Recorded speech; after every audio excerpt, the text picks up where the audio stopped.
Hello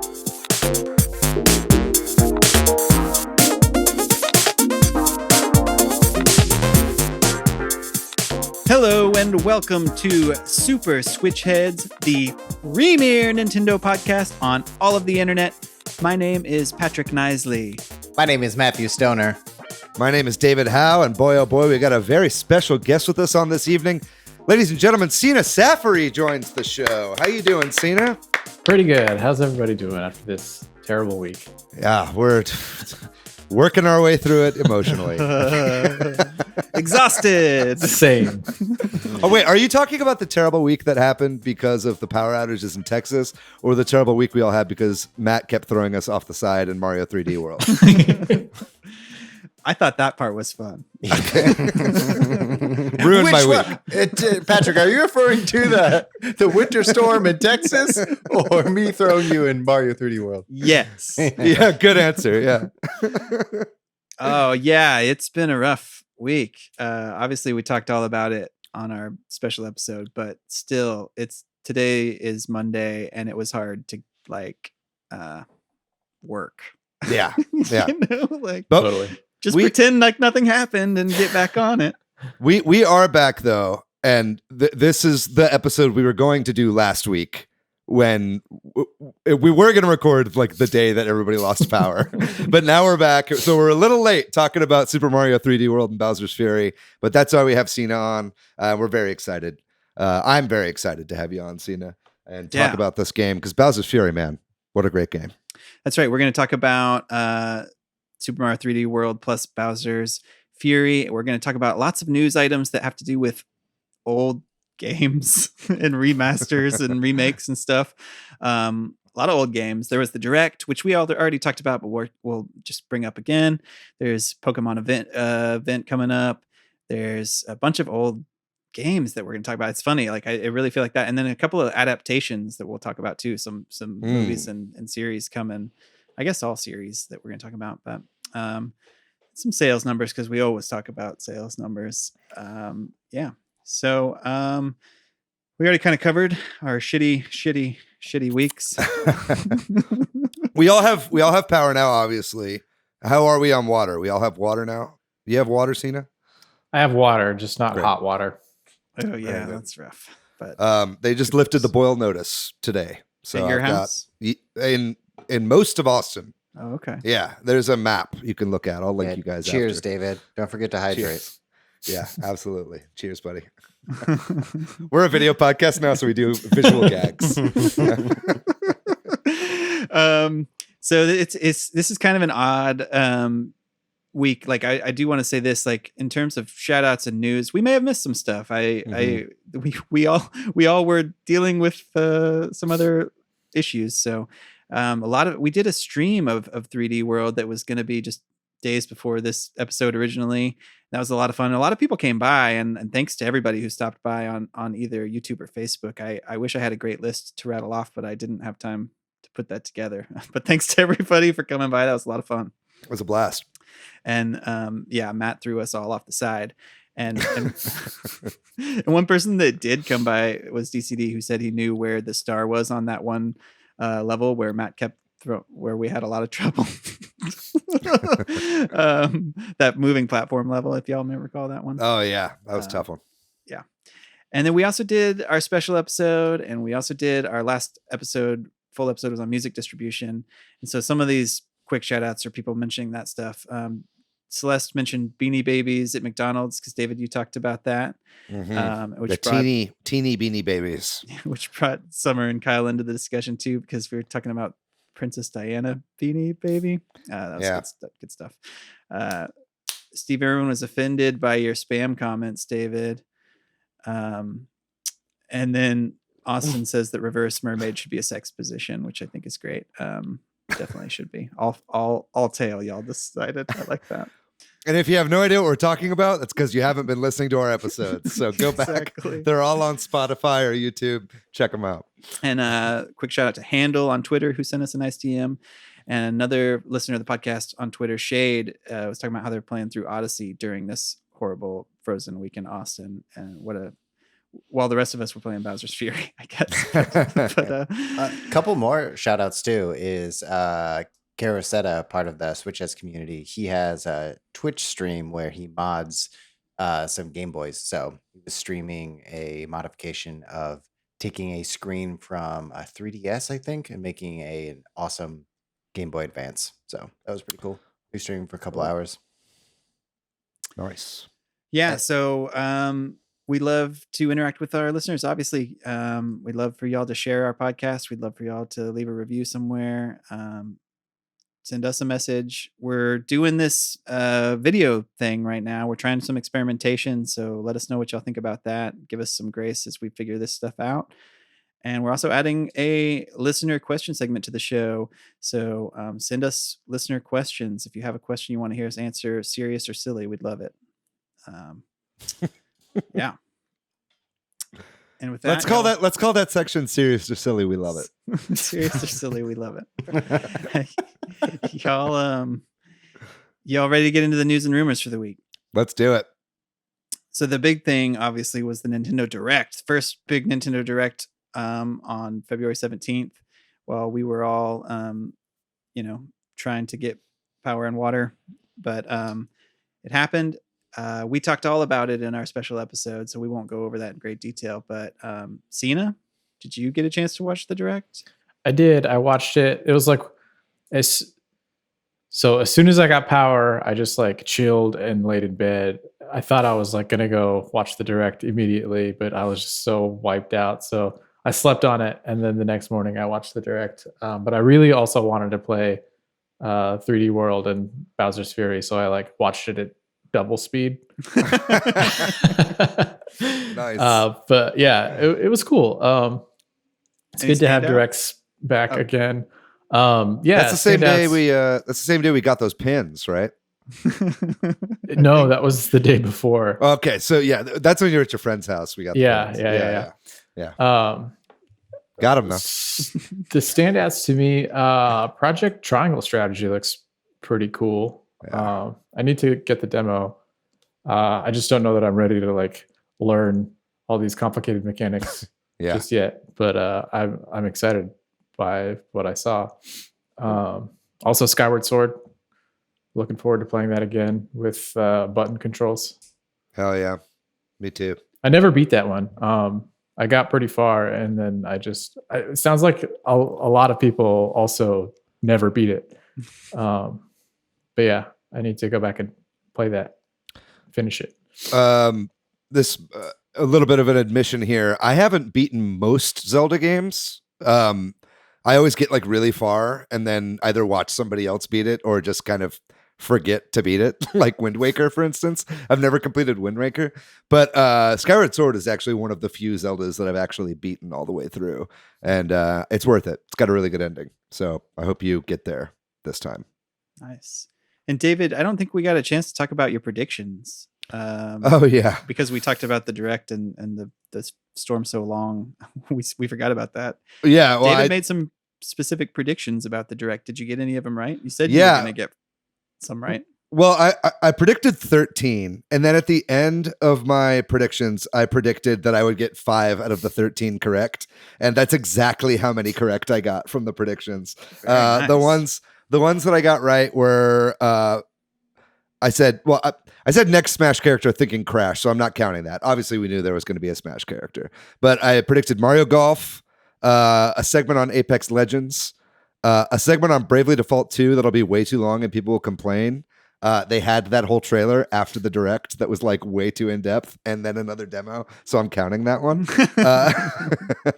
They knew people were going to complain, so exactly right, but I'll allow it. I said that Capcom will have some stuff, and there were like 4 Capcom games announced, and then I think I said no info on Switch Pro. So those are my predictions that I got right. Not all of them great, but I got them. Nice. Yeah. Well, some of the news that we're going to talk about is stuff that happened before the Direct, and including this next one. We did hear about Skyward Sword during the Direct, but kind of before the Direct, there was all these rumors because of new trademarks being filed in Australia, I think in particular, by Nintendo for old Zelda games. Like in particular, at first it was Phantom Hourglass that was getting talked about, but then as time went on, a bunch of other old games were turning up for trademarks in places. So we only saw Skyward Sword. Do y'all think that means that's it for Zelda for this year, or do you think there's something to these trademarks, or that there's going to be another, Zelda Direct or a bunch of Zelda games that come out, old ones, new ones, anything? I think we'll get a Zelda Direct. Yeah. What do y'all think? Like in terms of timing, I thought if it was going to happen, it would happen now, but we got this general direct with a bunch of other games. So now I'm not sure. Maybe late year, same sort of thing, fall, or I don't think they're not gonna do the Zelda Direct while it's still they're still celebrating Mario's 35th anniversary through the end of March 31st, right? So like we won't get anything about that until that's done. Now we're having this like Pokemon 25th like anniversary day or whatever, which we'll get to that here in a second. But like the Pokemon company is separate from Nintendo and they do their own presentations, right? I think Nintendo is going to wait at least a couple months, probably in the summer, maybe around what E3 would be, to do their like Zelda 35th Direct. But I do think that they'll do one like they did with Mario. I think we got a ton more news. I think basically they were just like, we got to give them something Zelda related, because it was like Zelda's 35th anniversary the other day, right? Yeah. Was it yesterday or a couple days ago? Real recently. So yeah, so that's why they're being silent on it right now. They don't want to like take away from Mario. Like Mario is about to be snapped out of existence by Thanos. So like, let's give him another month and then we'll get to Link afterwards. But yeah, that's what I think's going on. We'll be seeing a lot of these remasters this year. And it was revealed that Grezzo, who did the Link's Awakening remake, is working on the Miitopia release for the Switch. So, there's speculation of what they might add to that game. Well, at least there's somebody who's working on it that wasn't before. So we'll see if that means anything in terms of that game, which was also announced in that Direct. And like you said, there's something you want to talk about with that. Yeah, go ahead, David. Yeah. Can I throw in some juicy speculation on the Grezzo thing? Please. So I think that it's great that Grezzo is working on this 3DS game to be ported to the Switch, because Grezzo did the Ocarina of Time and Majora's Mask 3DS ports. So I think, if anything, this feels like they were testing their ability to port 3DS games to the Switch, right? And get those games running. So if anything, I'd love to see, like, when we inevitably get Ocarina of Time and Majora's Mask in like a 35th anniversary collection or whatever, like as a multi-pack. Patrick doesn't think that's going to happen for some reason. I just like you say inevitably, and I think it is inevitable. But I just hope that this means that they're laying the groundwork for easily porting 3DS games over. You know what I mean? Yeah, and if they're doing it and they're their games, so it would be a lot easier, I think, to bring those over. So, okay, maybe hopefully, not inevitably, Okay. but yeah, Better with that that. makes you feel more comfortable. Yeah. Anyway, we can move on from Grezzo. Just okay. good company, Grezzo. Yeah. So on the 27th of this month, on February 27th, there's this Pokemon event thing happening with Post Malone, and there was like a little trailer video that they put out. It's going to be some sort of virtual music concert. What is this going to be? It's Pokemon Day, I guess. Patrick, so, it's a concert. Right. But like, Yeah. the like I don't little know. trailer for this shows Post Malone, who has face tattoos, which is fine, but it just jumps out at me, and it is at odds with Pokemon, you know what I mean? And he like walks into this thing that kind of transforms him into a Pokemon looking character, and it's just like, it's weird. I think it's weird. Y'all don't think it's weird? I think it's completely normal. Yeah. I don't see anything wrong with a great musician selling Pokemon merch. I think it's totally fine. I think it's going to be a lot more than a concert, though. I mean, from what I'm hearing, that we should be expecting a lot of announcements at this thing. So, I mean, definitely, if you're a Pokemon fan, keep your eye out. But we've got a lot to cover with the Pokemon 25 that they've been hyping up since the fucking Macy's Thanksgiving Day parade. So, like, I think we'll have more than just Post Malone singing a couple songs on a YouTube video. I think it's going to be something quite a bit bigger.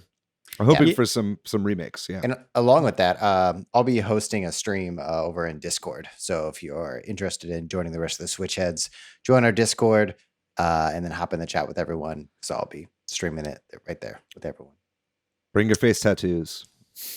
So you get in free if you have a face tattoo. You get in free. If you have a face tattoo of the Super Switch Headz logo, you get a bunch of free shit. We'll figure it out. I'll trade all my Pokemon to you. David, you make lots of big promises.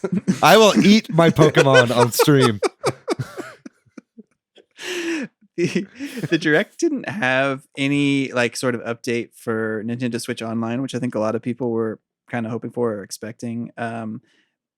But they have been doing more of these trials, and we didn't really get a chance to talk about this before it happened. But Overcooked had a trial on Nintendo Switch Online, so sorry y'all missed it. But the way they've been timing these out is really bad for our show because they tend to like announce them right after we record and then pull them right before our next episode.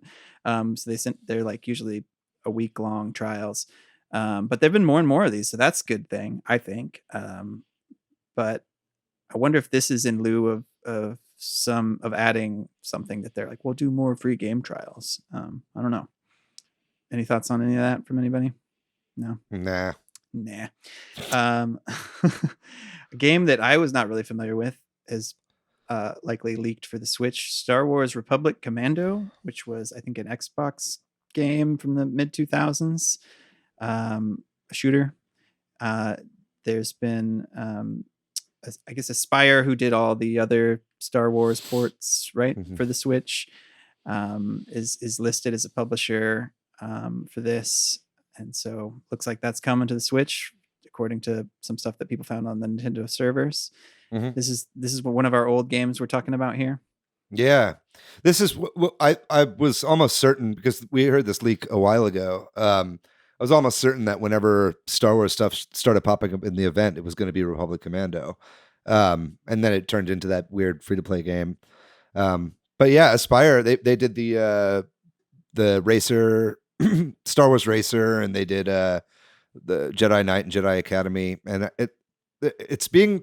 The rumor going around right now is that they're actually working on a Knights of the Old Republic 3 right now, like as an original game. So that'd be cool. Aspire just seems to be kind of who's getting all these older Star Wars games. Happy to see them on the Switch. Another old game that leaked this week is Dinosaur Planet, which is an unreleased game by Rare from the Nintendo 64 era, that apparently eventually like was turned into Star Fox Adventures, but like the game, as it I guess was mostly Dinosaur Planet or whatever has leaked, and you can play it and that kind of thing. You can find it out there on the internet. Looks kind of interesting. Have y'all looked at this at all? Any thoughts about whether you would have preferred it to stay Dinosaur Planet?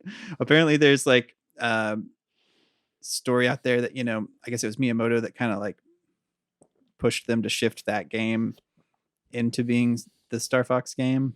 Yeah, Matt, you downloaded this, right? Have you had a chance to play it yet? I haven't played it yet. It doesn't emulate too well, just because, people that make emulators have never had to write code for this unreleased game. And it's a beta version, so it doesn't run on specific N64 hardware. Right. But I'm excited to play it. One thing that's weird about this leak is, so in Star Fox Adventures, you play as Fox McCloud, but in this version, it's probably right before they did a name switch. So you still play as Fox McCloud in the Dinosaur Planet leak. Gotcha. Right. But his name was, what was his name before? It was Saber. Saber. That's Saber. right. Yeah. So Saber was the character that they were like creating. I think originally the idea was for it to be like two campaigns, one where you're playing as Saber and one where you're playing as Crystal, who ended up kind of just being a love interest in Star Fox Adventures, where in the game it was going to be two characters, kind of like Jet Force Gemini, and so it's weird that Fox is in this version, in the N64 version, which is kind of showing that before they even moved it over to the GameCube, they were already planning on putting Fox in the game. Either way, though, I can't wait to play this. Cina, were you familiar with this game before it was canceled? I mean, like back in the day, I remember seeing like previews for Star Fox Adventures and stuff, and hearing that it was like Dinosaur Planet before. But it's Mhm. cool to see like the original version. I never played Star Fox Adventures, which I imagine is very much the same game as this leaked demo, just on like an Similar, yeah. N64.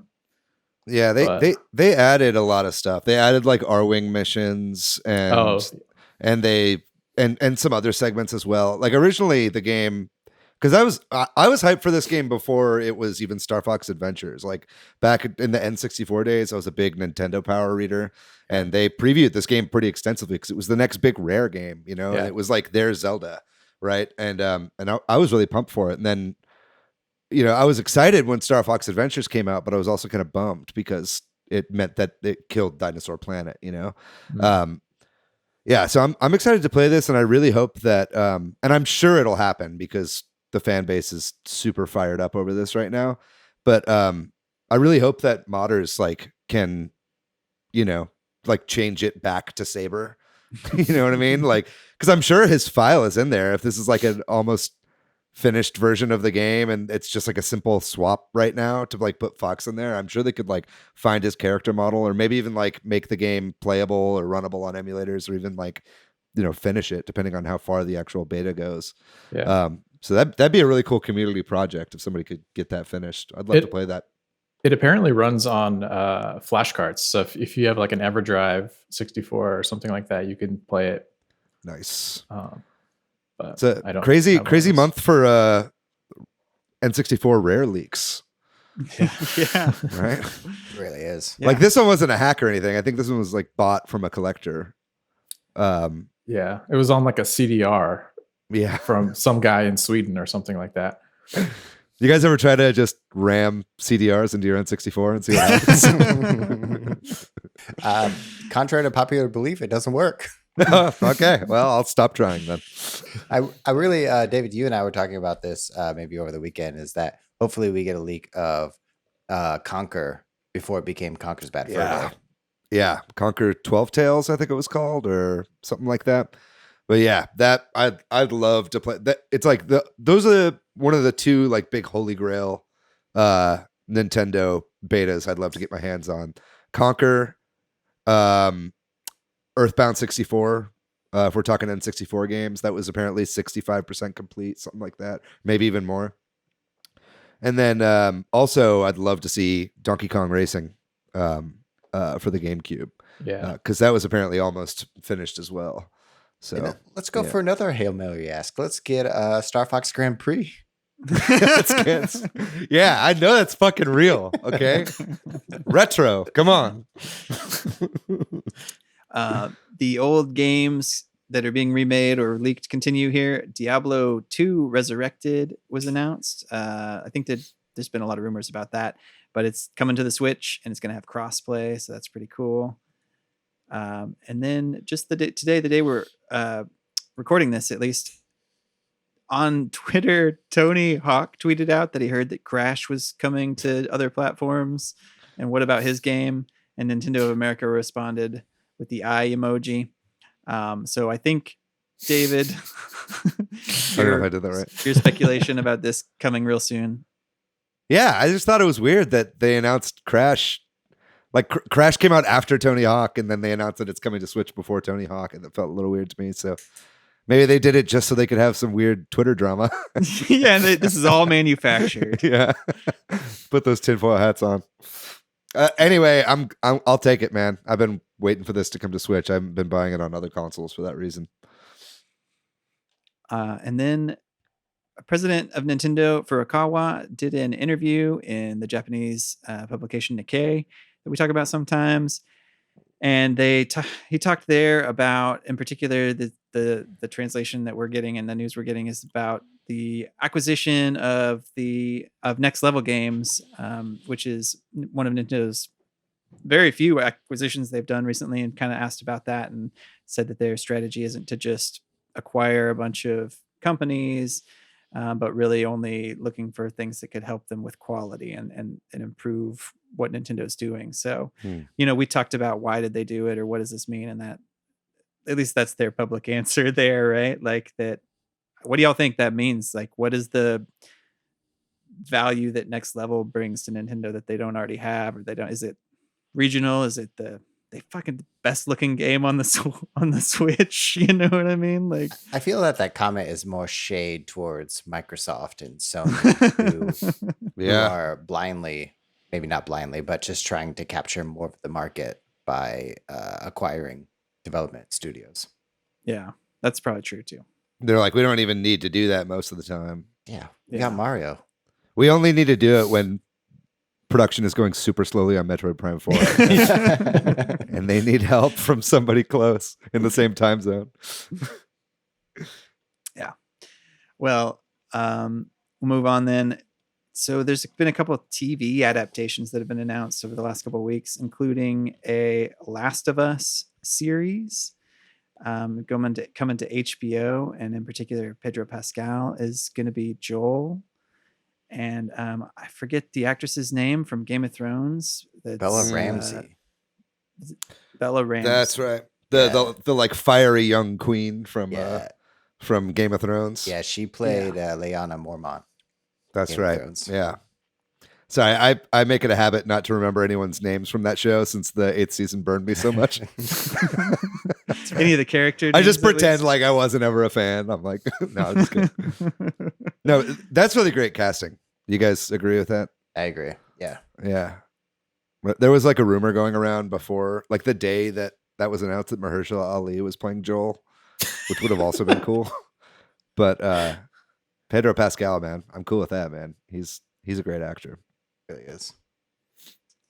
And this just recently came out. Matt, you shared this with us. There's going to be a Twisted Metal series apparently too. What?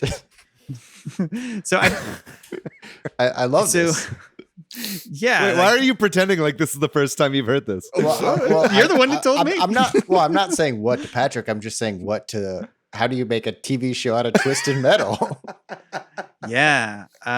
It sounds like they're going for sort of a Mad Max thing from what the article in Variety talks about, which is like that it's gonna follow some sort of outsider who has to deliver a package, and there's dangerous people in cars on the way or something. I don't know. That sounds all right.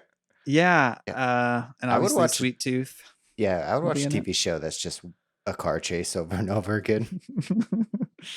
Yeah. That's I've always thought that like what we really need in like movies and TV shows right now is more media starring like twisted clowns. I just feel like there's like a big gap in the market right now for that. But this twisted clown drives an ice cream truck. I'm kind of surprised it took Sony this long to take some of their properties and turn them into stuff, right? Like Sony is a game company and a film and production company for that. So I get it though. I get it. It's video game movies don't do well. I mean, Warcraft was supposed to be a ace in the hole, right? That was going to be like the thing that turned video game movies around, and it did like decent in China, but not anywhere near where it needed to do. And like what? Even now, like Mortal Kombat is coming out. There was that trailer. We Mortal haven't Kombat. talked about that. We should talk about that. Mortal Kombat. Yeah. And great. that was announced like years ago, and it's coming out in like a month, and they only just put out the trailer. It's clear that Warner Brothers isn't confident in that either. You know what I mean? And so I don't know. I think they're taking a really big risk with The Last of Us, but I think that is like a prestige gaming kind of story, you know what I mean? That would suit very well to prestige television like HBO.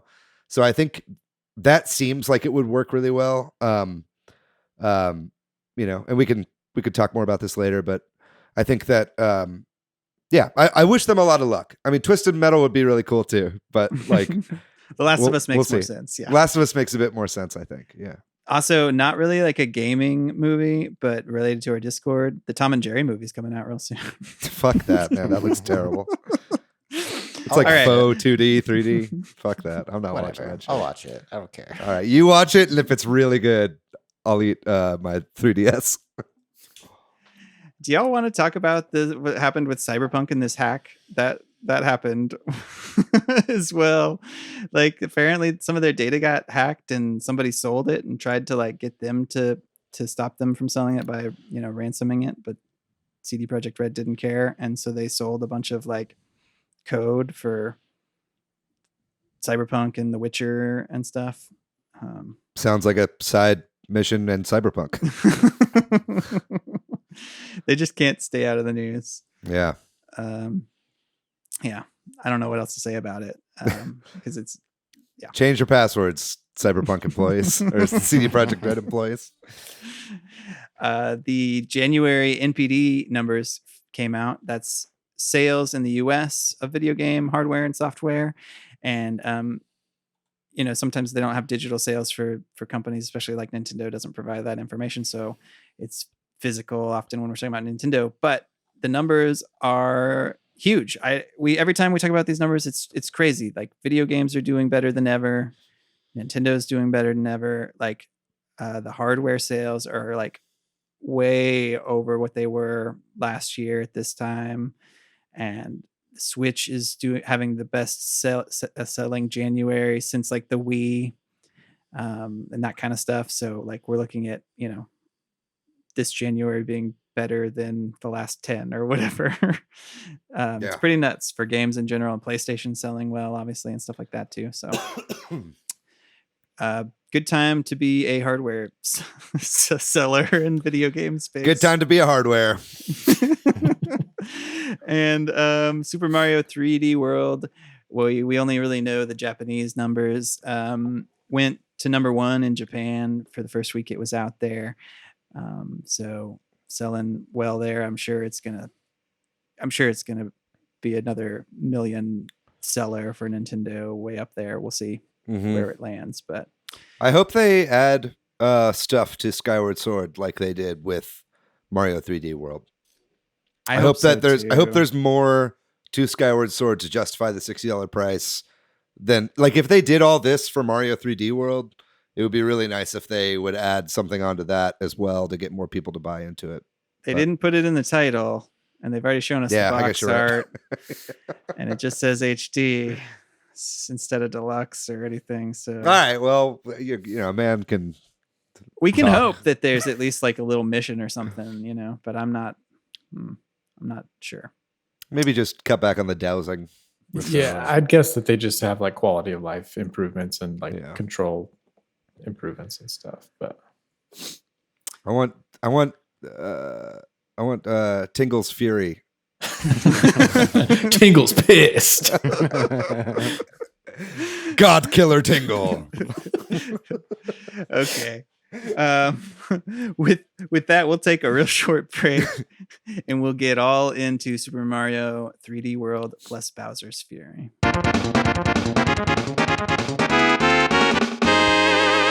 All right, we are back, and this week we're talking all about Super Mario 3D World plus Bowser's Fury for the Nintendo Switch. Just came out February 12th. If we had done this when we originally intended to, it would have been pretty right around then. But now we got a little more time with the game. Hey. So the original Super Mario 3D World came out on the Wii U in November of 2013. So it's almost a 10-year-old game. It's like a 8-year-old game or whatever. 8-year-old, yeah. It's crazy that the Wii U is that long ago. Yeah. Or that it was around then, yeah. Yeah. It's just weird the Wii U existed. Isn't it? Especially at this point when every game has now come to the Switch. They really want you to not have remembered it. And they want you to buy it again. Yeah. Everything you bought for it again. Yeah. Exactly.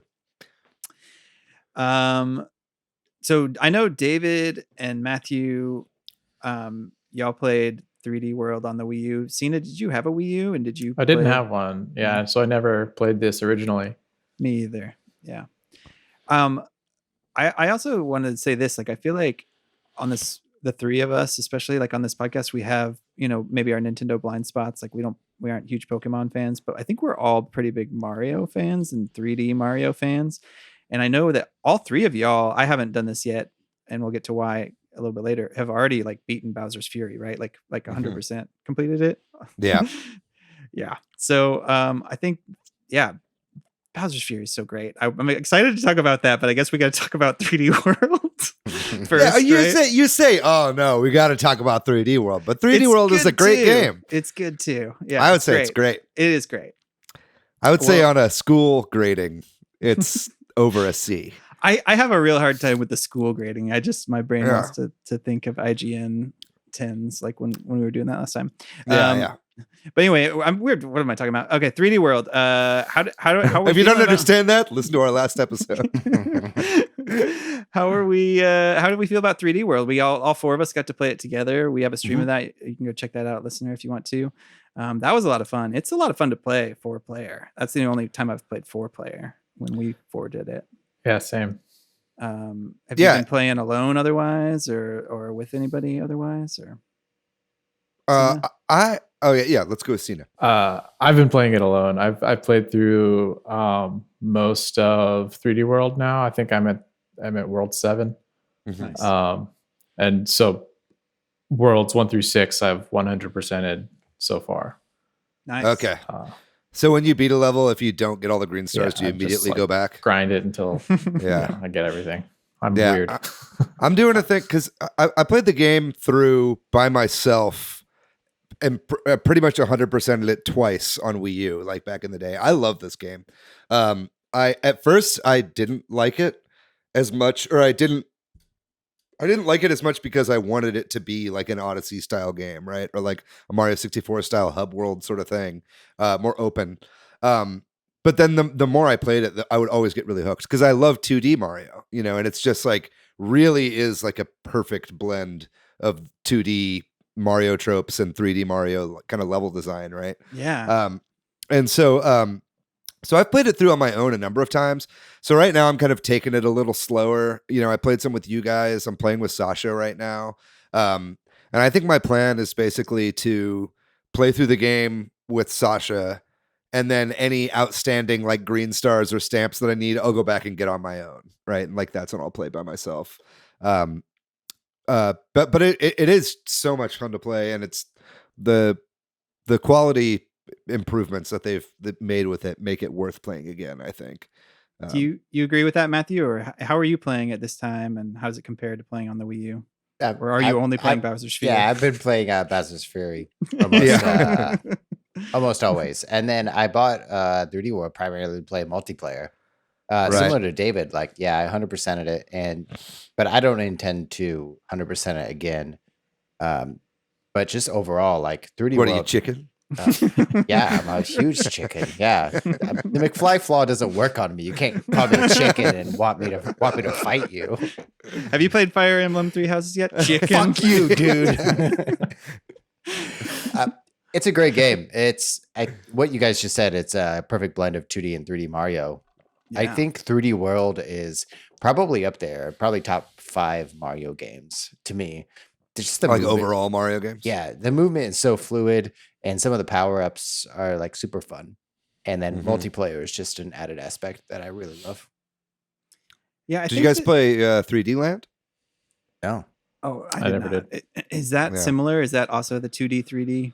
Yeah. So that they made that style of game for the 3DS on 3D Land, Super Mario 3D Land, and then because that was a success and people really liked that style of game, they expanded it to Mario 3D World, which is why it doesn't really make sense that it's called Super Mario 3D World. Like it made sense on the game on the 3DS because it had stereoscopic 3D, and that game was actually easier to control than 3D World, honestly, because of the stereoscopic 3D. Like you hear a lot of people complaining about jumping off of the side or not knowing exactly where to land. Like definitely, that's a big complaint. Not complaint, but there are depth problems where you feel like your deaths are unfair. Yeah. Or you hit an enemy when you're like, what? That really felt like I was jumping. So like 3D Land was built around that. Like that was kind of the purpose of it. Like that game was also kind of hard to play if you didn't have the 3D slider turned on.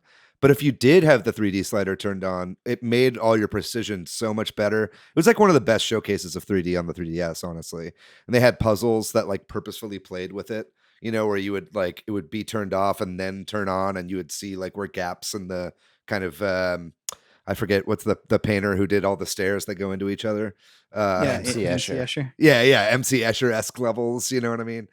So I think that's that's why people have issues with this game, and that's why it's a little weird that it exists at all on a non-3D platform.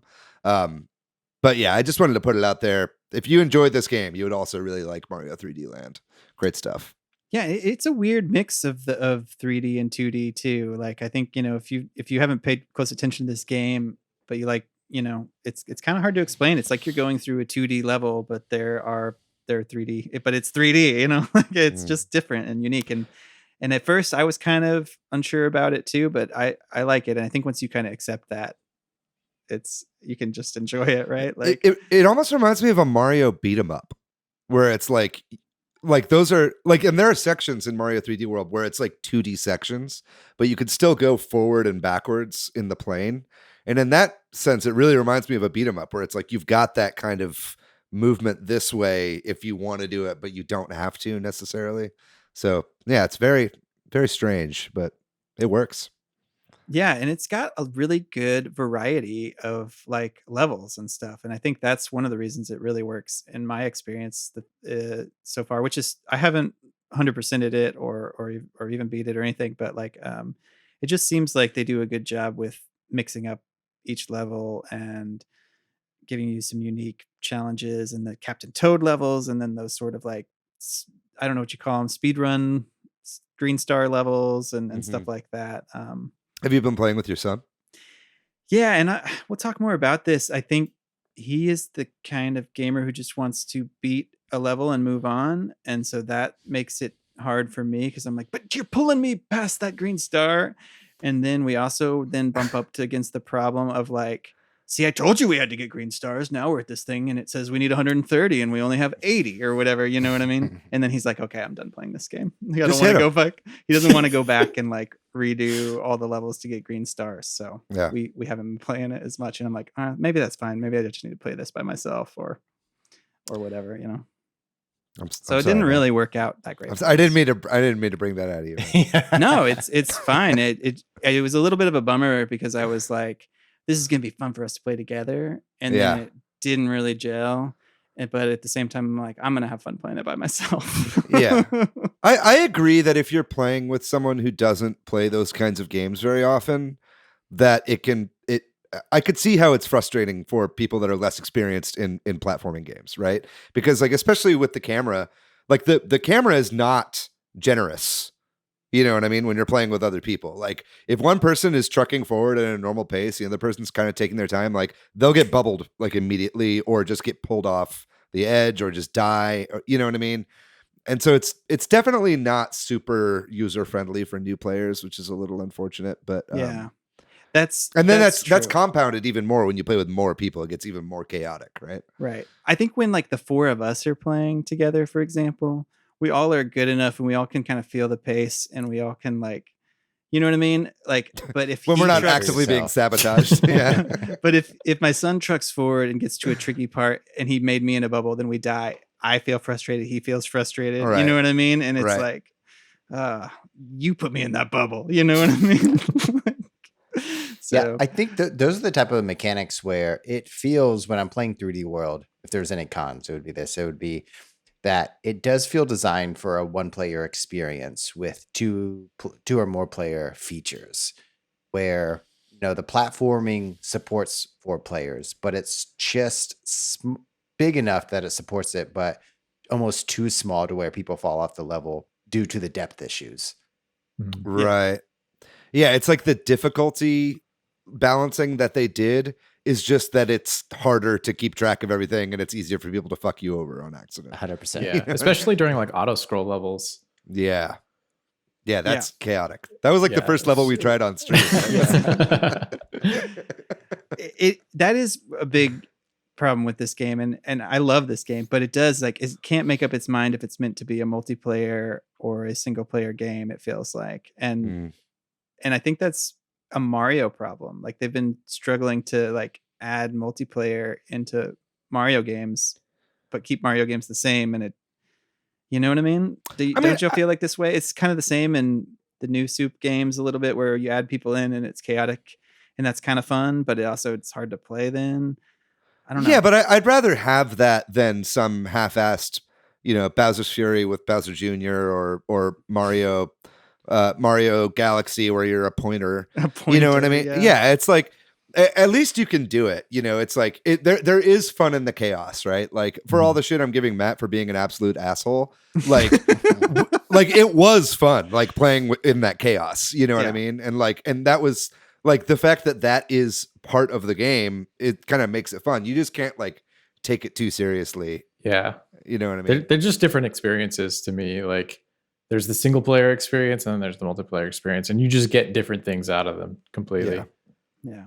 I think what we should You're not revisit- you're not an asshole, Matt. I'm Yeah, sorry. well, you call me Dr. Mr. Asshole. Excuse me. you brought up playing as Bowser Jr., so we should definitely revisit this when we come to Bowser's Fury. But like, maybe we can talk about other aspects of 3D World before we move on to that. Sure. Like, did y'all's experience of the online multiplayer? Have you had other experiences? It was pretty good once we got going. There was a little bit of lag, and that was tough to adjust to at times, but it wasn't too bad when the four of us played. Did you agree, disagree?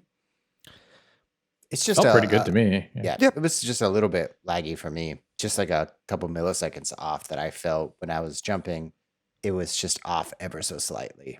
Right. But that's compounded by the fact that we were playing difficult platforming levels with 3 other people. Yeah, I mean I'm kind of glad that you can't like the online multiplayer is super bare bones, but I'm kind of glad that you can't play with randoms. You know what I mean? Because like if they weren't going to do it with rollback or do it any differently from Mario Maker 2, then you might as well not really include it, honestly. Like I love the multiplayer in Mario Maker 2, but it's unplayable when you play with random people because they just all have bad internet, and occasionally you'll get a good one. But if you're playing with your friends and you know they have good internet, that's kind of the way to go. So I think ultimately, it's fine that it's bare bones. It's just good to have the option.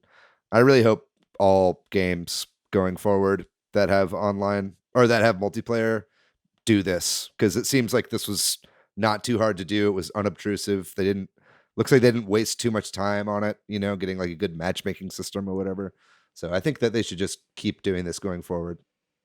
Yeah, and playing with randoms, like this game, I think benefits extremely from having voice chat, and Nintendo doesn't really like to do that with strangers. They only give you like some canned responses usually.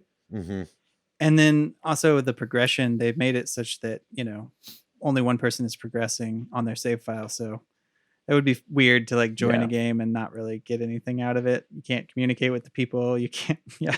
Right. But I'm ready to move on to Bowser's Fury, but maybe we talk about the music and the art of 3D World. Is there anything that how do y'all feel about those aspects of the game, or anything else, gameplay, or anything we didn't talk about before we move on? It's a nice looking game. Did they do any visual updates for this? I think they improved the frame rate, right? Maybe from the Wii U version. It's 1080 on the TV, where I think it was 720 before on the Wii U. That might be the only major difference. Were you going to say something about the music or art style, Cina? Yeah, well, I was just going to say, like, in general, not specifically the music or the art style or anything, but just the game itself is very much like fan service for like fans of all of the old Mario games, like both the 3D ones and the retro ones, which I just totally love that. Like all the music callbacks and stuff, like the slot machine theme during the bonus levels, like all the little Toad House item block levels, like Mario Kart levels. That too, yeah. But I'm talking about like when you're at like Toad's item house and it's like right. There's just so much like for the fans, like for the real old heads, and like I don't know, it's just great. Yeah, I just really love it. It's a cozy looking and sounding game. Yeah, and just like the fact that the 4 characters you can play as were the 4 characters from Super Mario Brothers 2. Yep. There's just like so many little things like that that they're just callbacks to the older games in a way that I don't think there's any other game really that calls back in like I don't know because Mario Maker obviously is like fan service and an homage to older games, but I feel like that's a more direct version of it, whereas like this game is more of like a wink and a nod and you know. Yeah, Mario does that great. They know that the nostalgia is built in. Yeah, you know what I mean. So Mhm. they do that really really well. Like the costumes in Odyssey, I feel like we're kind of comparable to that, where you would get lots of throwbacks. But yeah, that's a really nice aspect for sure. Yeah. I also just really like all the like the stickers that you collect, or the stamps that you collect. Yeah. Just that I love 2D like Mario art, which is part of the reason why I'm like so obsessed with getting these pins. Yeah, seriously. Yeah, like Plessy is the most Super Mario World ass character of all Totally. time. Yeah, it's like a Mario World character that didn't actually exist, but they just made and then made them 3D. You know what I mean? Like I love it. The whole thing has definitely Super Mario World instruction book energy. Yeah, exactly. Yeah. Cool. Anything else on that? Should we move on to Bowser's Fury? I just want to ask, what's everybody's favorite character to play as? Buff Luigi? Yeah. Luigi. I think Luigi's my favorite, but just Same. listening to Toad is just hilarious. I like to play as the man himself, Mario. Yeah. I think I always like to play as Mario. I really just connect with him. See a lot of myself in him. Before we move on to Bowser's Fury, I'm just glad that people can play this game. Yeah. Just because I remember talking about 3D World on Wii U days, and David, you and I talked about Wii U and how good this game is. I'm glad people can play. Good game. Yeah.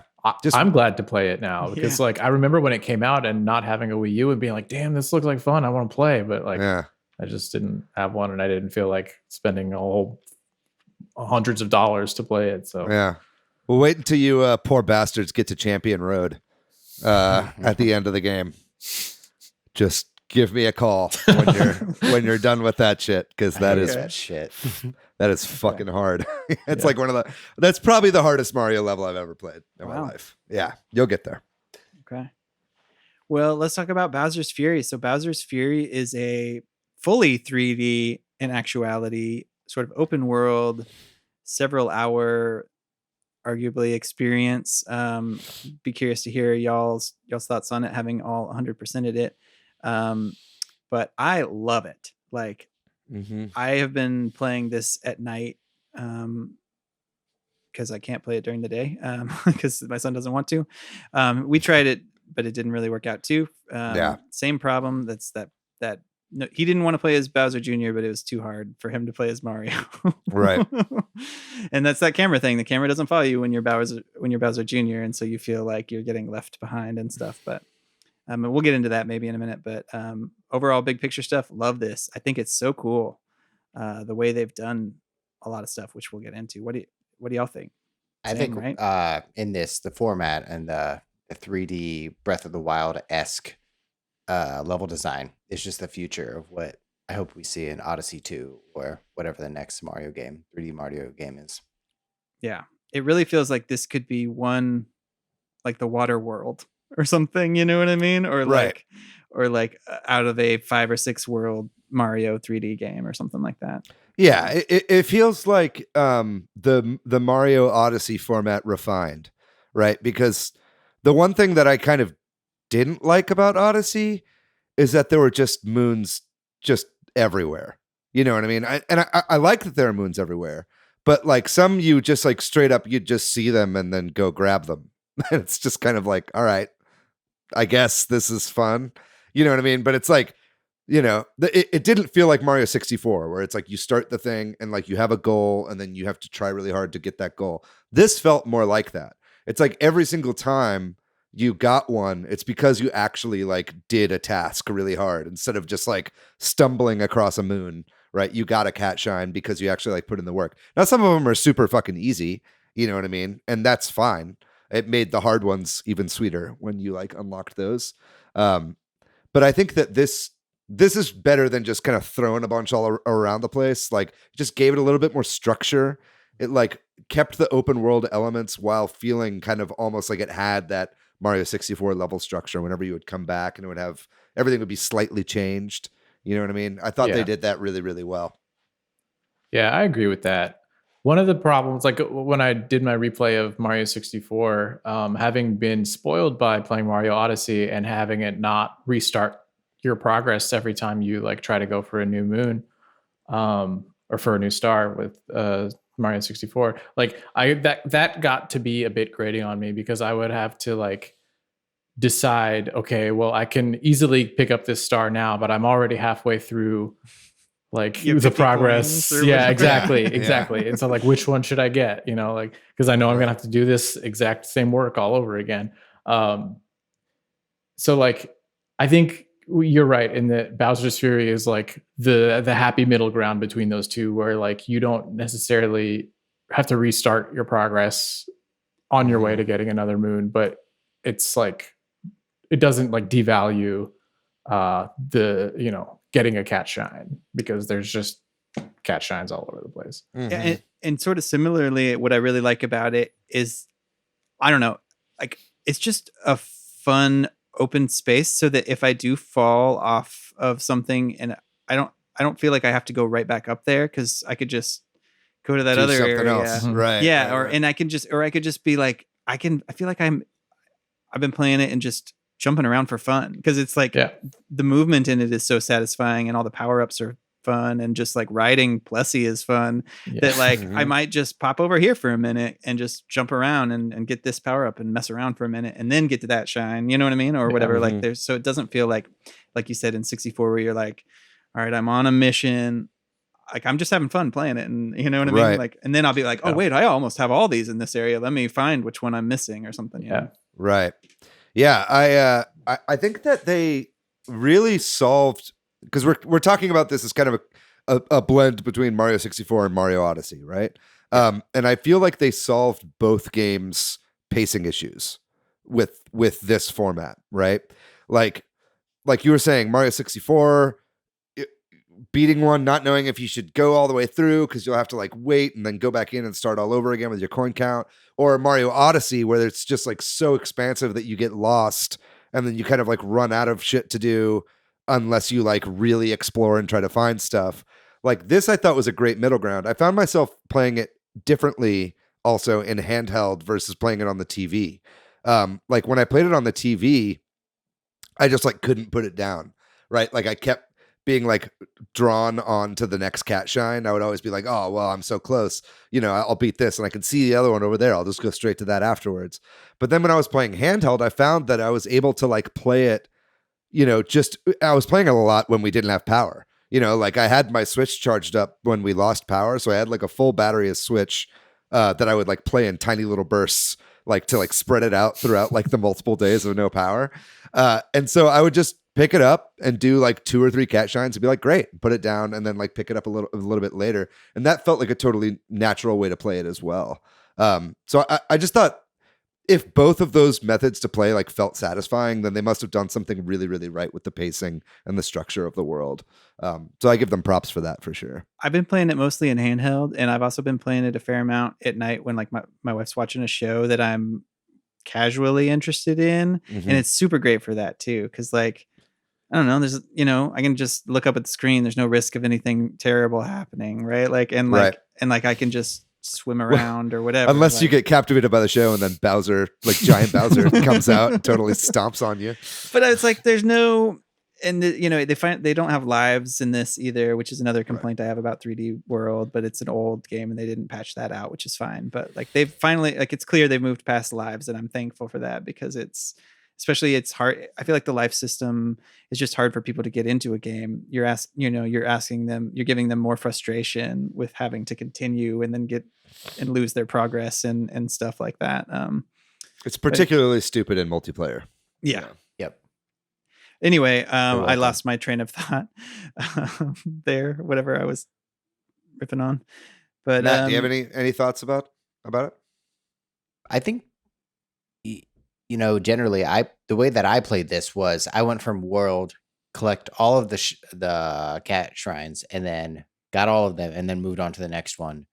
if I could. There are situations where you had to leave and come back in order for the world or the island to reset.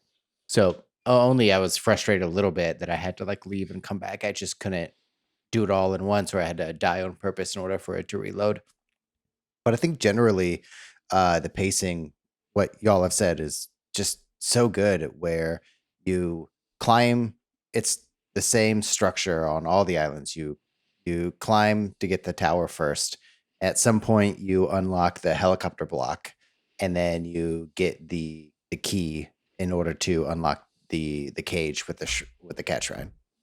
I just think that structure over and over again was super fun because each island level was different. Yeah. I And like I there have- were different biomes too. I haven't 100% of this, but I'm around 40 something shines. But I remember some criticism when this first came out that I haven't found to be the case, that it felt repetitive. But maybe it's just because I love 3D Mario and it works. This 3D Mario really works for me. You know what I mean? I don't know. Did y'all, having completed it 100%, the 3BL, did you find it repetitive ever?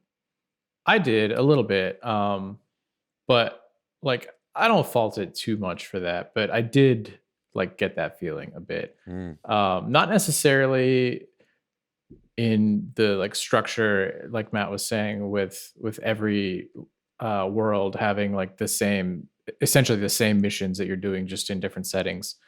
But like things like the boss fights, like every Bowser fight is like mostly the same. He just like gets a little stronger and like maybe has a new attack. Yeah, I just stopped fighting him after a while. Yeah. That is, we should talk about that. Bowser's Fury is problematic. Like, it's on a timer, I guess, that happens every I think so like often. 6 minutes. Yeah. Yeah. And so Too frequent, I think. the first time or two it happens, it's cool, and then you're kind of like, well, now I can't do this thing I'm doing, or you lose your power up that you currently had and it screws you up or whatever. Right. Or then the opposite problem where you're like, I've done everything here but get the Fury blocks. Right. And so you just stand there for 6 minutes. Well, the worst one is there's like a little island that pops up only when Bowser's around. Mm-hmm. And so you just have to kind of like hunt for that. And then by the time you finally get over there, Bowser's like, all right, I'm bored. And then he leaves. And then you just have to wait another 6 minutes for it to show up again. And then that's the point in the game where I was like, man, I just feel cucked by Bowser right now. Just sitting around. I felt that way too. like You're talking asshole. about Lucky Island. I think. Yeah, the Lucky Island. Yeah. And I didn't know this until like, I don't know, 98 shrines, but Lucky Island appears on the map. Right. Yeah. Only when Bowser's there? Right. Yeah. Yeah. Only when Bowser's there. Yeah. This Yeah, is a so good that- tip. Yeah. So that's a little annoying. I think the idea though is solid. And I think Yes. that especially at the beginning when it was starting, I was like, wow, this is really exciting. You know what I Yeah. mean? Like, it's this fucking Dark Souls Godslayer Bowser, like this seems like really cool. But then it just kind of got grating. So I think that out of anything from the game, like if they are moving forward with this for future Mario games, that's what I think could use the most love. You know what I mean? And the most finagling. I think the rest of it, they actually have a pretty good system in place. And that I don't think it should get rid of it, but I think it's like, I wouldn't want a full Mario game of like 8 worlds of this, where every single one has a Fury Bowser or something like something that. that's on a timer. Yeah. Right.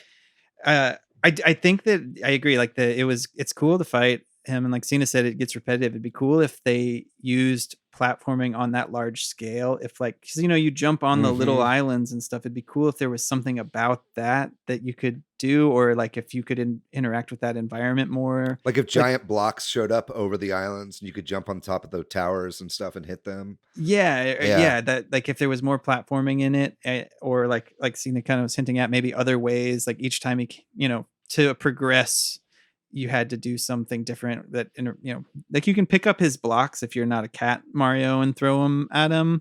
And the first time I did that felt like a new thing, but those are the only ways, that was about You can it. pick them up as a cat too, I think. Oh, okay. I didn't notice that. Yeah. I only noticed it when I was regular. I was like, what do I do now? Yeah. So that's the weakest part. Also, I think Mario, what do you think about Mario's like moves? It's kind of more like 3D World than like Odyssey. Obviously, he doesn't have Cappy, so you don't throw the hat, but the way like there's no, I guess there are some of the same moves, but they don't feel the same. Do you know what I mean? Like, is there a forward roll? I can't remember. Yeah. It just doesn't feel. It's all the same. It's all the same moves as 3D World. They don't. It's all this 3D World. Yeah. Yeah. Some of the moves just don't feel like what I'm used to for 3D Mario coming off of Odyssey. Same. Yeah, Well, they kinda what weren't I'm getting designed at. for that. there's Yeah. no Right. dive. There's no like dive. catching a ledge. There is a dive. Here's the thing. Every time I think there's not something, I realize that the input just doesn't feel right. Like I was like, I can't get Mario to side jump, but then it's just not as easy to side Right. jump. And I can't get Mario to backflip, but you have to sit there and then do it. And it's like, it doesn't feel the same. There is a dive, and I think that's something they added in to 3D World for the Switch version. And you can do it in 3D World as well, but you basically jump, then do a ground pound, and while after you do the flip, before you actually slam down, you press Y, and then you like dive forward in the air.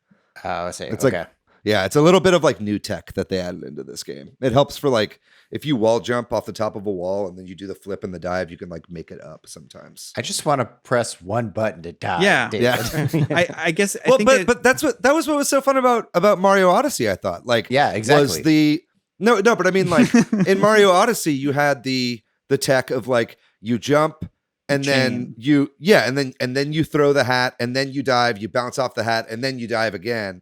You know, it's like finding those little bits of tech is like what makes 3D Mario games really fun. Mhm. And I think it's okay that the 3D Mario games all have different controls because it's like a new whole book of tech to learn each time, you know. I guess I just feel like Odyssey had really good movement, and this is like 1%, not less, or something. You know what I mean? It feels a little bit like a backward step. To That's me. fair. Yeah. I felt a bit restricted at times with like the more limited stripped back 3D World moves because they're kind of designed for like 2D style levels. Yeah. That's a good point. Cardinal direction cameras anyway. Yeah. Yeah. Like what really bugged me, and I guess it's okay if you have Cat Mario, but like you don't grab onto ledges and stuff. So I would like often jump, almost get to the top of a ledge, but like I just don't grab it, and so I have to like fall down and try again, or go grab a propeller hat or switch to Cat Mario or something. Like That's where you got to do the dive, my boy. yeah, Pro I've gamer done tech. it. I've done it by accident a few times, and I was like, did I dive? Or There's so much I want to talk about this, but we should probably wrap it up soon. But I think you kind of talking about power ups in this. I think the power up system is pretty cool. Yeah. This Like first the game, inventory. power ups in 3D Mario games have always been weird, and it's not. I feel like you can argue that they've successfully done it in some and not others, but Odyssey was cool because it kind of broke it open where you capture things, but like there weren't traditional power ups. But this game has the traditional power ups, and it has like you can collect 5 of each of them, and that feels Awesome. awesome. Yeah, it feels nice to be able to kind of switch between them like that. And I like that's what coins do. It's like when you hit 100 coins, you get a free item. Yeah, I thought that was pretty cool as well. so I think that system and the life system with coins and stuff, like it feels like a decent punishment to lose your coins, but not too punishing. Yeah, it just feels good. I like that. Bowser Jr. is a little bit weird. It's like I don't think it's that great to play as, but I guess it's kind of cool that it's there because it can add a difficulty setting and somewhat like you can change Bowser Jr. to do nothing or to like help you a lot. So if you're new Did you to guys have him do anything this, in your runs? I turned him off. I turned him off too. I had him help me a little, but he's like helped me, in my opinion, more than a little bit. That's why I turned it off. I switched it to a little at first, and I was like, nope, I don't want this. Yeah. The pointer stuff is a little weird, huh? Yeah. Yeah, where Yeah. you have to like where you can get the power ups on the graffiti. You mean like? Yeah, or just in general, like 3D World has touch levels because it was a Wii U game with the touchpad, and you have to use the gyro and stuff like that. So using that to like point to things for him was a little awkward. But that's just kind of, I think we'll see less of that now that after we stop porting Wii U games, we'll see less of that. and then we got to talk about Plessy. Plessy is just there and wants to be ridden. Right? Like you'll turn a corner and Plessy's like, Yeah. smiling at you and like looking back at you, and you're like, "No, Plessy, not right now." And you turn away the other way, and there is Plessy again. Yeah. Let's go but- break some shit. That's what Good. it's saying. Yeah. Good dinosaur Plessy. Yeah. Yeah, Plessy is great. Like I feel like Plessy's the perfect evolution of the Mario dinosaur that isn't Yoshi, the water dinosaur. Yeah. too. Like good design and fun to ride, and a little like I don't know the way Plessy moves. I really like it. It's that Kinda little drifts. drift. Yeah. You like to dive in and then jump out. Yeah. I wish, if anything, I want more moves with Plessy and more like control and like another button that does something or something. Yeah. Matt, were you gonna say something? Go on a lore trip with me. Do you think Plessy is an interdimensional being? Because of all the other iterations. Well, it's just like it appears and then Bowser will kill it and then it will appear again. Always like connected with Mario. Like a Cthulhu sort of, like Lovecraftian sort of being. Exactly. Yeah. Someone who's like always there, ready to help you, no matter what happens to it, no matter what its fate. with a is. smile. Right. Write that fanfic, Matt. Yeah. I love Plessy. We kind of didn't talk about the music in Bowser's Fury specifically, but like the music is great, and the music whenever you're riding Plessy is actually, I'm pretty sure that they reuse a theme from Wave Race 64 in it. The da da da da da da da is like from Wave Race 64, and I don't think that's a coincidence. Because it really feels like you're riding on a jet ski, like when you're moving around. And so I really enjoyed that aspect of it as well, and just the whole vibe was great. I kind of wish that it wasn't all mostly just water, personally. Yeah, but it's like it gave an excuse to use Plessy, right? And like I just think visually it got a little visually 3D. Bowser's Fury is not very interesting unless Bowser is out, right? That's when it's dark and it's rainy and the sky is all red. Like that's when the game looks really pretty. I think otherwise it's a little bland. But again, this feels like a proof of concept, right? Yeah. Again, like if this was the water world, then it would be cool. But since it's all it is, it does feel like it's kind of annoying that I have to swim over here. Oh, but there's Plessy, so it'll be fast. Yeah. You guys know the boost with Plessy, right? You guys know the hidden boost. Mm-hmm. What's the hidden boost? So when you dive, you dive underwater with Plessy, and then as you're coming up, you press jump, and then you get a boost. It usually like goes. Oh! It's like golden. Yeah. Sparkles. Yeah, it's really nice. Good stuff. Well, we should move on, but final thoughts on this package or either game or the future of 3D Mario, maybe, because I feel like this little side game feels like this could be something that they're trying, right? Mm-hmm. I'm curious, what are you guys' thoughts on how long Bowser's Fury was in development? It's a good question. Yeah, I mean, I feel like it was Mario Odyssey DLC at first. And I think that and this is just my personal theory, but because it obviously has stuff from Odyssey in it. Like the map is the Odyssey map. It's like the same font. It's all the same like icons and everything like that. Like the camera feels like Odyssey camera, right? So I feel like they were developing this as an add-on for Odyssey. Basically, then we're like, hey, this is a really cool idea. We should just make the second Odyssey game using these concepts. You know what I mean? And like build on it. And then we're like, well, it's going to take a long time for Odyssey to come out. So let's package this in with 3D World instead. And we'll use the 3D World, model and moveset and engine and stuff like that. So that's kind of personally how I feel about it. It feels like it's obviously more like Odyssey than it is like 3D World. So I don't know. I feel like this was maybe made a long time ago, and then they just like adapted it when they knew that they were going to be porting this over. And that's probably why 3D World took so long to come out, is they were working on moving that over to this package. I don't know what you guys think. Yeah, I think that makes sense to me. For the consumer, it's a value add because people are going to buy 3D World no matter what. So you get an additional value by Bowser's Fury. But also it's an opportunity for Team Nintendo to try something new, to see if this proof of concept will work in this environment, to see if people will buy it for this specifically. And like if you're me, I would probably buy 3D World, but I'm compelled to buy it more because it has this add-on. Yeah. Right. I would argue, and this is again, I wouldn't say rush out and buy this for $60 just for Bowser's Fury, but Bowser's Fury is a lot of fun. Yeah, Like, you know what I it is. mean? Like, and if you're into 3D Mario, you might not love 3D World, but you would probably love Bowser's Fury. Yeah. Mhm. Yeah. I agree. It was nice to me. Like whenever I would get a little tired of playing 3D World, I could jump into Bowser's Fury, and then when I like had enough of Bowser's Fury, I would be, recharged enough to go back and play some more 3D World, because they both scratch the different like Mario style itches for me.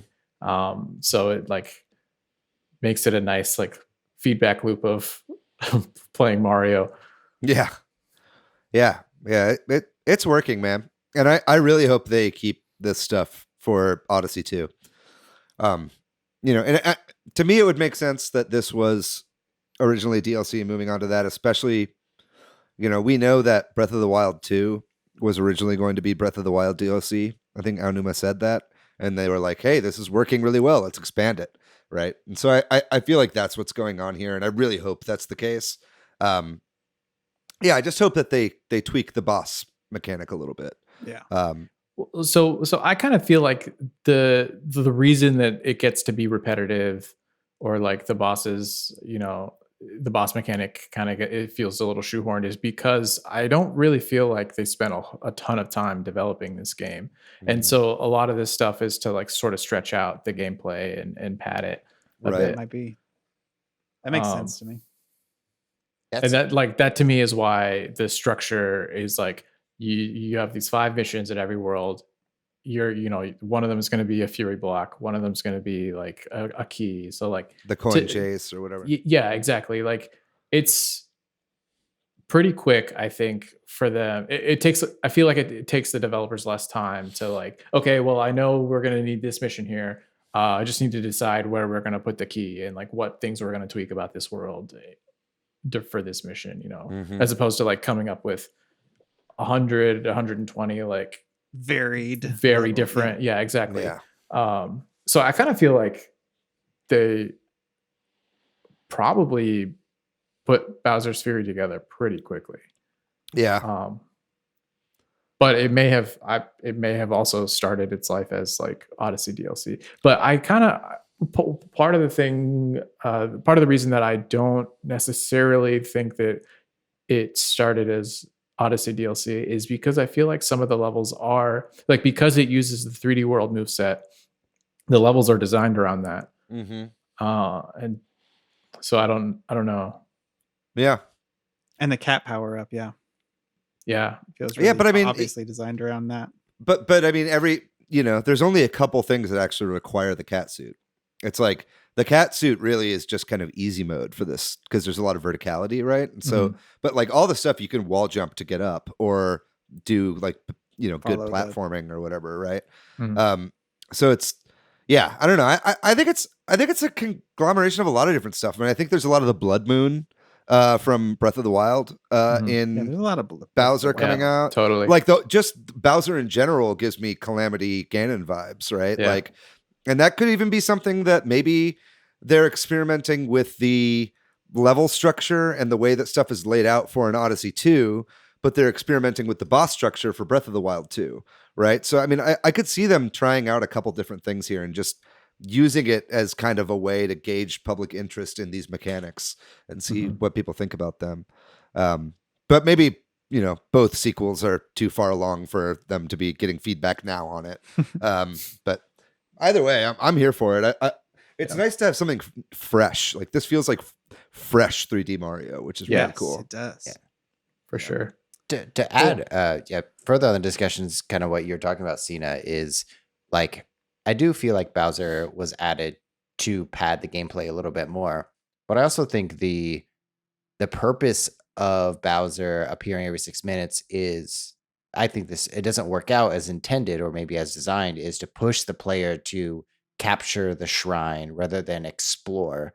So you're trying to get the shrine to get rid of Bowser so you can explore more. So it pushes the player forward to collect more shrines.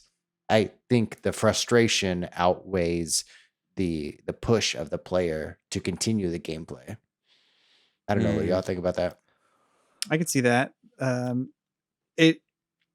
don't know that I like that, if that's true, because I kind of like just playing Mario 3D, especially this one where I'm just watching a show or something and just be jumping around and riding on Blessy and stuff, and then get it, do this when it looks interesting, and then when Bowser comes out, it's like you just have to run or hide or try to find a Fury block. And so I think they could solve that problem pretty easily with like more distinct phases, right? Like you're right. Like you were saying this earlier, Cina, the boss battle doesn't change that much, you know? And I think that if he started smaller and then got bigger, and each time he had more varied move sets, and you would have to use certain items, not just the big cat suit, in order to beat him, I think that they would solve that problem pretty easily. That and like maybe 10 minutes in between instead of 6 or even 15, you know, just give me more time. Cause I just felt like my exploration was being stymied by the boss fights, you know? Did you feel like the boss fights or just the game in general, like, was fair to the player? What do you think about that? Do you not? The very final boss fight, I think, was kind of unfair. Right. Not to spoil it or anything, but it's like fast. Yeah. A lot of writing Plessy on that one. Yeah. I think the platforming and stuff feels really fair. Yeah. And I think it's like top tier 3D Mario because of that. Like it doesn't like you, and it also isn't frustrating because you fall off and then you're kicked out of the world or something like that from like certain ones, or like you fall off and you die. You fall off and you're in this other island or something, you know what I mean? And I like that. And there are then segments where it's like, oh, there's lava under this, I better be really careful. And you can think, you know what I mean? And that. So I think the platforming stuff is top notch. Yeah. Fuck that island, by the way, with the lava, man. That was that was the hardest one for with sure. The rotating big thing. Is that what we're talking about? I had such a hard time finding that. I only had to look up one thing, which was where the calico cats were. I was having a really hard time. Yeah. But like that one like cat shard or whatever on the lava one took me fucking forever to find. There was like one that I couldn't find forever. Was it the one that was at the bottom of the spinning platform? Yeah. I like couldn't see it. I couldn't find the Bob-omb one. Oh, right. Yeah. The one that was like inside. Yeah. That was kind of tough too. But as you can tell, Bowser's Fury is good. Yeah, it's a great game. Criticisms aside, we should move on though. This has been really great talking about this. Making sure nobody has anything else they want to say. We should move on, right? Nah, just get this game. It's worth it. Yeah. So we're going to take a quick break and then we'll come back with our listener question and also all the other games that we've been playing. Serious, but maybe silly. This week, we're taking our listener question from Kyle Baker, who asks, what game from any era not yet adapted to film would make the best movie or television series? And optional sort of follow-up, or alternatively, what movie or television series from any era would make the best video game in light of The Last of Us and Twisted Metal and Mortal Kombat news?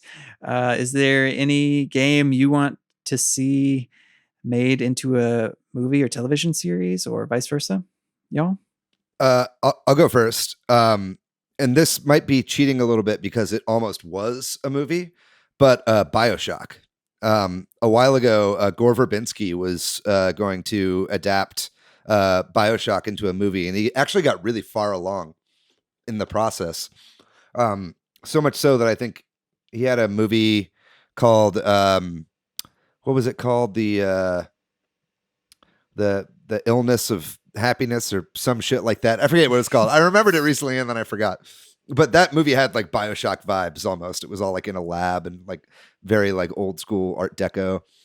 But yeah, like his script apparently was incredible for the game, and I think it would have been really great. But there was all this weird pushback from the studio because of budgetary reasons, and then he kind of just abandoned it because he couldn't make it with the budget that they were giving him. But man, I really hope somebody turns BioShock into a movie or series. I think it would work really, really well. And Infinite would work really well too. And then as far as like movies or shows that would work really well as a game, I'm a huge fan of The Expanse, the TV show, which I think was originally created to be a role-playing game, like a tabletop. It was like made as a tabletop RPG, and that's how they kind of like figured out story beats and shit like that. So I think that would obviously work really well as a game, and I'd love to see a proper like good online Matrix game too. I felt like they got really close with a couple of the Matrix games, but they were never quite there. But if they could do a really good Matrix video game, I think that would be great. Yeah, I'll go next. Fire Emblem Three Houses. I'm just going to fuck off. I don't know anything about that. But my choice is similar to David. It's BioShock. I mean, hands down, playing with themes of, Andrew Ryan, just making him a great villain, and just themes of like, what are your choices and who makes the choices? Do other people make the choices for you? That whole theme of the main character of BioShock is just great. Not to mention the music and the setting. And all of the Art Deco stuff that David, that you mentioned. I would love to see it. Especially a TV series. I would rather to see a TV series of BioShock rather than a movie. If we had a choice. I thought you were going to say Halo, another famously canceled video game movie. Yeah. What do we get instead? District 9. Oh no, we got Elysium. Oh, is that what it was? Yeah. It was that. There's a lot of, you could tell he reused a lot of assets that they made for Halo and that. Yeah. What Neil Blomkamp. Blomkamp. Yeah. Blomkamp. Blomkamp. I would love to see. I would love to see Halo. But BioShock, hands down, is my number one choice, just across the board. What about y'all? Yeah. Cina, you got something, or you want me to go? I don't really have a go. Well, there's that N64 game, GoldenEye. I think there's a lot of a lot of good lore there you could explore. Yeah. There was a really cool main character. My joke answer is Clubhouse. Come on. Worldwide classics. No, Dude, but maybe. Do you have a real one? Maybe an Elder Scrolls movie. Yeah. I think with the success of fantasy films and the Witcher show and stuff like that, it might be cool if there was a Elder Scrolls show or movie. I don't know. And you jokingly said Fire Emblem Three Houses, but I thought about Fire Emblem, but I also feel like the choice of this is where it gets tricky in converting games, right? Like where a game where so much of it feels like you're invested in the characters because of your choices, it's like that wouldn't have the same feel on film, and Elder Scrolls might be the same way for that reason. I don't know. What about movies that would make really good games? I don't have a good answer for that one. Oh man, I do think about like TV shows and like comedies or something. I wish games haven't really figured out comedy, and this is something I actually have wanted to talk about maybe as a show topic, is like, when there's comedic gameplay like Octodad or something, or when there's really good comedic writing, but I'd be interested like Double Fine games or something like that. Yeah, like I'd love to see a game that marries those two things really well, and maybe borrowing from an existing comedy property might work, but like they've already tried Always Sunny in Philadelphia, the game. Yeah, or they've tried that with like the Rick and Morty game and stuff like that. Right. So I don't know. I'm kind of talking in a realm here rather than a specific, but I don't have a good one. David, I thought you were going to say Tetris. Well, they're already making a Tetris movie. Well, I mean, yeah, but your Tetris screenplay that you were writing. Yeah. We'll see. I got a great one. What about Paddington 2? You just go around doing nice things for your friends. Yeah. You just like collect. It's like a collectathon with marmalade. That's right. Yeah. You wash people's windows. You deliver their newspapers. You help them pick up the trash in the neighborhood. Solve crime. A Paddington game, but where you play as Hugh Grant. That'd be great. Is he in that? Is he in that? He's in that movie, right? Yeah. Yeah. Wait, have you not seen Paddington 2? Shut the fuck up. It doesn't matter. I can't believe I haven't talked about this in all 100 episodes of our Nintendo Switch podcast. But listen, fucking watch Paddington 2. It's so I will good. watch Paddington 2 the day that you prove to me that you played Donkey Kong 94. That's a great bet. Okay. Yeah. I'd like to see which one comes first. There's a stare down happening here, audio listeners. All right, we should talk about the games we've been playing then, right? Unless anybody else has another show or movie thing. Let's do it. I'm gonna go first. One of the I was playing 3D World. My son got irritated, and then he was like, "I want to play Paper Mario again." We were doing origami. Real life origami, because he had an origami kit, which means me and my wife were doing the origami because it's too hard for him. And he's like, I want to play Paper Mario, so I've been playing through that game again. It's a good game. It's not. I wasn't ready to play it again. I didn't really want to, but I'm doing it, and it's holding up. It's fun. Nice on the second go round. Yeah. And a few other things, but mostly Bowser's Fury. Matt, what about you? I've been playing nothing but Bowser's Fury. 100%. You about 20, 30 hours in? I think I'm done. Yeah, I'm done. Yeah. Yeah. That's all I've been playing. Almost nothing else rather than the regular Halo and stuff. I was going to Apex. say this when we were talking about it. I'm sorry to interrupt you, Matt, but I think Bowser's Fury for all of us will be associated with this freeze. Oh yeah. Mm-hmm. Yeah, definitely. For better or for worse. Yeah. Something that I know you also played, Matt, that I also played, is Splatoon 2, which we played some last night. We had a little Switch Headz meetup, a very small Switch Headz meetup. It was just 4 of us.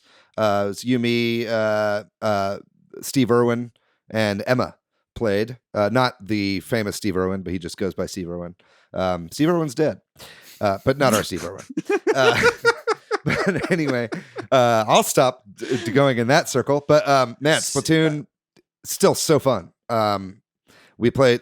We were all kind of interested in playing again because obviously the big reveal of Splatoon 3 at the end of the direct kind of all gave us an itch, and we played some Salmon Run, which I think we won all of those. I don't think we lost a Salmon Run, which Hail felt Grizzco. pretty good. Yeah, Grizzco. And then, we played some of the normal game. Realized as I was playing, I've got 65 hours, almost 70 hours in Splatoon 2, and I only ever play the normal Splatoon mode. I don't think I've played through the single player. I barely ever play Salmon Run. I haven't gotten the expansion. I never play ranked. So I'm kind of realizing now that we have we know we have a whole year before Splatoon 3 comes out, maybe I'll actually try to play some other modes in Splatoon 2 because that game is still so fun. And then, other than that, I've been playing a lot of Picross. I've been trying to go back and clear Picross 3 and 4 before I beat Picross 5. And I got way into the music of Picross. I made a YouTube playlist of Picross music that you should check out if you're interested. I've linked that in our Discord. But yeah, mainly that. I tried out the triangle strategy demo, but I talked about that in our special episode. It's okay. I need to get further into that as well. But Cina, what about you? What have you been playing, man? A lot of Bowser's Fury, a lot of 3D World. Before that, I started Donkey Kong Country 3. I got probably about halfway through 100%ing it, maybe 60%. And just before that, I was playing a lot of Mischief Makers for N64. Nice. Oh, let's go. Shake that shit. Yeah, I'm probably 95 to 98% done. Nice. With that. There's 2 more levels that I have to 2 more boss fights that I need to beat without getting hurt. Curious. Go ahead. How are you playing with a controller? Yeah, I'm playing it on hardware. Oh, nice. Oh. You're playing it on N64 proper. Yeah. Oh, okay. Never mind then. Never mind. Answer my So you're question. not a filthy pirate. Good. Yeah. Well, you might own the cartridge, but play it on emulator because it's faster. I'm done. It's great. So Yeah, are you like a completionist, Cina? Yeah. Yeah, for sure. Yeah. Nice. I tend not to be, but I So- beat Bowser's Fury, baby. When I was Not a that kid, long. I had played Mischief Makers. I had rented Mischief Makers a few times, and I like got pretty close to like beating it all the way, but I had to give the game back. And then I would Right. like try to rent it again, but I would get a different copy of the game that Right. like, had different progress. And so, Life was so hard back then. yeah, I know. I feel like Mischief Makers is the quintessential like renting video game experience in the N64 era for me.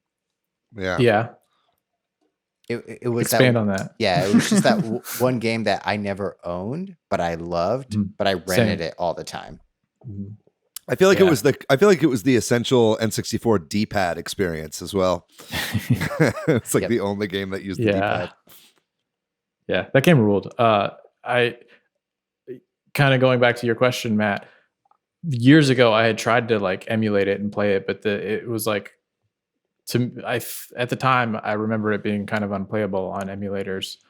I don't know if that's still the case, but that's Yeah. why I like sought out the cartridge to play it on original hardware. Yeah, it's the control that I was curious how you're using it, because like on N64 controller, there's 6 face buttons. You use the C buttons to move and like Yeah. to dash. And most controllers these days, especially like PC controllers, have 4 face buttons. and that's it. So the best N64 controller emulator that I found is an original Xbox controller S has the black and white buttons that you can use as B and A, you're right, and then the yeah. 4 face Right. buttons is the C buttons. Like the Duke controller?